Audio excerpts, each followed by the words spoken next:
The Australian Fair Work Commission defines workplace bullying as a person or group of people repeatedly behaving unreasonably towards another worker or group of workers that creates a risk to health and safety.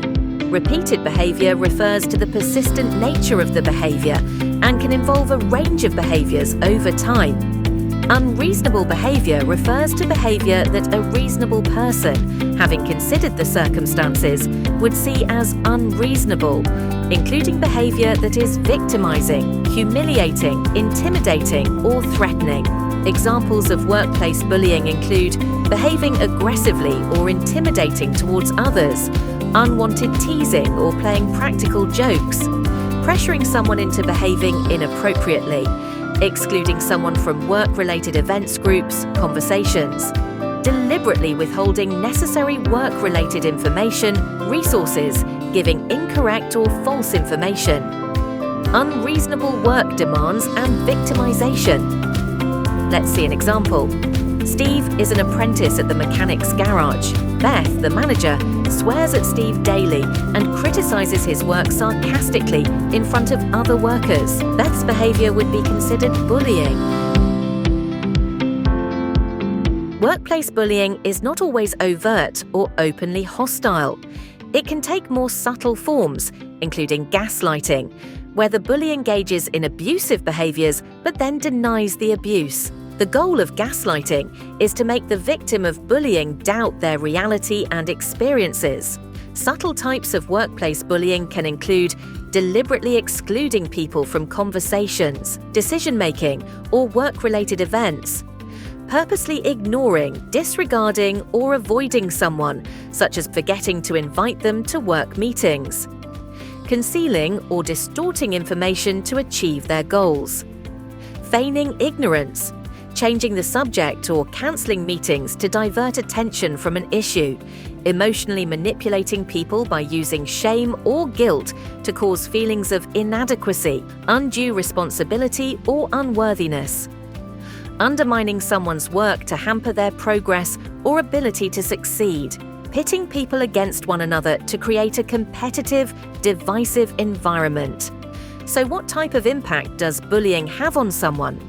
A bullied individual may display or experience some or all of the following: reduced work performance, increased absenteeism, loss of self-esteem and feelings of isolation, deteriorating relationships with colleagues, friends and family, anxiety, distress and panic attacks, sleep disturbance, depression, physical illness and general poor health such as loss of appetite and suffering from headaches, self-destructive behaviors such as self-harm and substance abuse, lack of motivation or passion in their usual interests. If you're being bullied, what can you do? Addressing it at the lowest level possible. In the first instance, we recommend speaking directly with the bully if it's safe to do so. Sometimes the bully may not be aware of their behavior by directly confronting them in a calm and reasonable manner. It will give them an opportunity to rethink their words and actions. Document everything. Keep a record of incidents, including dates, times, witnesses, and what happened. This documentation can be crucial if you need to report the bullying. Report the behavior if the bully's behavior continues. Report their behavior to a manager or HR. They will be able to address the situation and take you through next steps. Now, what if you're a witness or bystander to bullying? A witness or bystander is someone who sees or knows about bullying or any other type of violence or inappropriate behavior that is happening to someone else. We all have a moral responsibility to help create a positive and safe workplace. If you witness someone in workplace experiencing bullying, there are a number of steps you can take.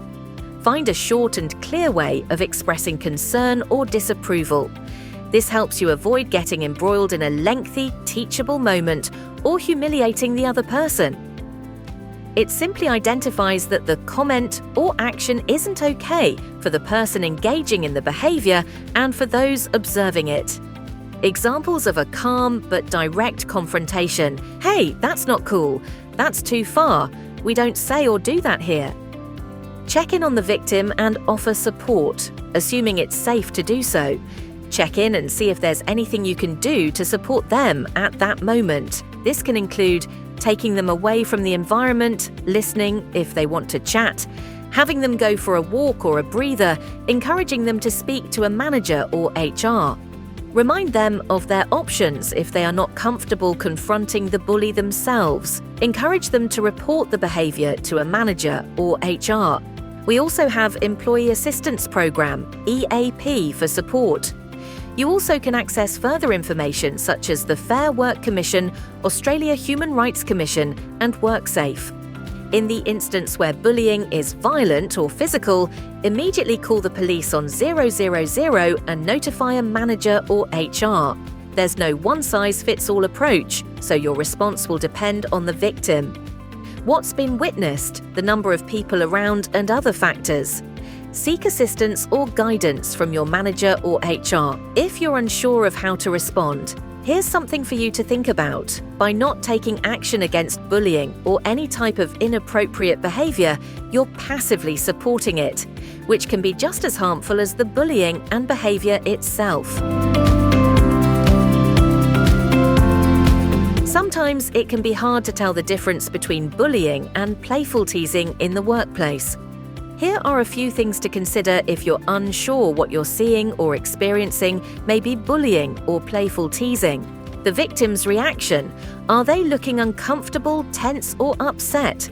Are they not smiling, silent, or showing no reaction? Are they not wanting to engage with the bully by avoiding eye contact, displaying a tense body language such as a clenched jaw or facing away? The relationship between the victim and bully. Are they known to be friends on a personal level outside of work? Does the playful teasing happen both ways? The victim has expressed disapproval with the bully's behaviour. The victim has verbally expressed their disapproval, and the bully still continues with their behaviour. The perceived intentions. Teasing is typically light-hearted, harmless banter, where both parties understand it's done in good fun. Bullying, on the other hand, involves intentionally and repeatedly targeting someone with put-downs and insults, often in a way that's meant to intimidate or make the victim feel bad. Notice the tone. Playful teasing should never be aggressive, violent, or controversial. The tone of the conversation shouldn't escalate or become tense following teasing. You have witnessed the bully engaging in inappropriate behaviour before. Whether it's with the same victim or a different individual, you've seen similar behaviour or a pattern from the bully. Let's have a look at two different scenarios. Scenario number 1. Both parties are smiling and laughing during the interaction. The teasing is equally received and given between the two parties. Both parties are known to be friends or have a personal friendship outside of work. Appears to be light-hearted with a playful tone. This is more likely to be playful teasing than bullying. Scenario number 2. The victim looks uncomfortable, upset, or distressed. The bully has repeatedly shown this behaviour. The victim and bully don't appear to be friends, and there seems to be no personal friendship outside of work. The victim has asked the bully to stop, but they continue. The interaction escalates in the moment and over time, more aggressive, violent, or physical. This is more likely to be bullying than playful teasing. In summary, every situation is different, and it's important to take everything into consideration when determining if it's playful teasing or bullying.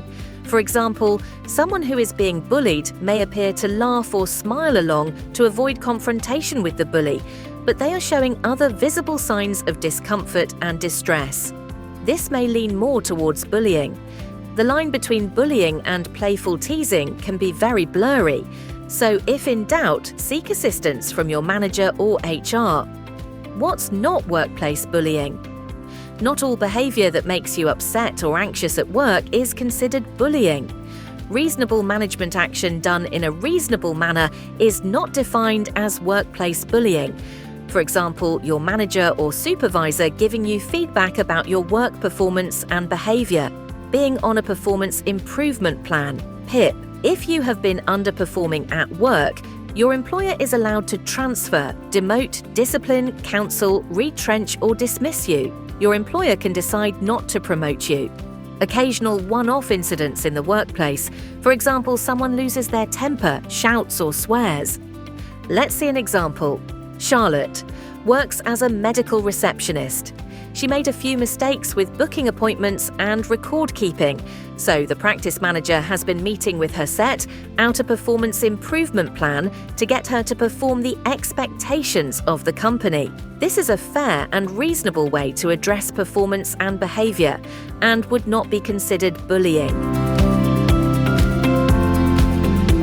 Workplace bullying is defined as a person or group of people repeatedly behaving unreasonably towards another worker or group of workers that creates a risk to health and safety. It's considered bullying if the behavior is repeated and unreasonable. The impact of bullying can have short or long-term effects on an individual or group.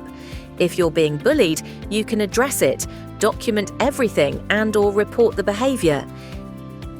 If you're a witness bystander, you can voice disapproval, check on the victim, and remind them of their options. As a witness bystander, if you don't say anything or take action, it's just as harmful as the bullying and behavior itself.